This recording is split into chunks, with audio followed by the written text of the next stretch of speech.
నమస్తే అన్న, నా పేరు కోటేశ్వరుడు బాబు అంటారు. నేను మంచాలకాడ ఉంటా. నేను వచ్చేసి గచ్చుకోని కాడికి వచ్చిన. గచ్చుకోని కాడ 2 అపార్ట్మెంట్లు కిరాయి తీసుకుందామని వస్తే ఆడ మన జాన్సేనా సార్ కలిసిండు. ఏమో ఈవెంట్కి వచ్చిందంట.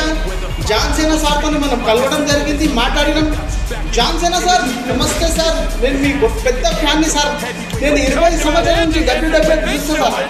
మన డబ్ల్యూడబ్ల్యూఎఫ్ ఛాంపియన్లు ఎంతమంది ఉన్నా వాళ్ళందరూ చీటింగ్ చేస్తారు సార్. మీరు చీటింగ్ చేస్తారు, మీరు నీతిగా నిజాయితీగా ఫైట్ చేస్తారు సార్. అందుకోసమే నీ పెద్ద ఫ్యాన్ సార్. మొన్న మీరు మన అంబానీ బిడ్డ పెళ్ళికి పోయారంట. నెక్స్ట్ మీరు మంచాలకు రావాలి సార్. ఎందుకంటే బాబుబాయ్ 10K ఫాలోవర్స్ కొట్టగానే మీరు మంచాలకు మెయిన్ గెస్ట్గా మీరు రావాలి. గైస్ మీరు కూడా బాబుబాయ్ 10K ఫాలోవర్స్ కొట్టగానే మీరు అందరూ మంచాలకు రావాలి. జాన్సేనా సార్ వస్తుండు మెయిన్ గెస్ట్గా అనుకుని. సెల్ఫీ అంటే సెల్ఫీ, వీడియో అంటే వీడియో, ఆడియో అంటే ఆడియో. Babubhai 10K followers కొడుతుండు.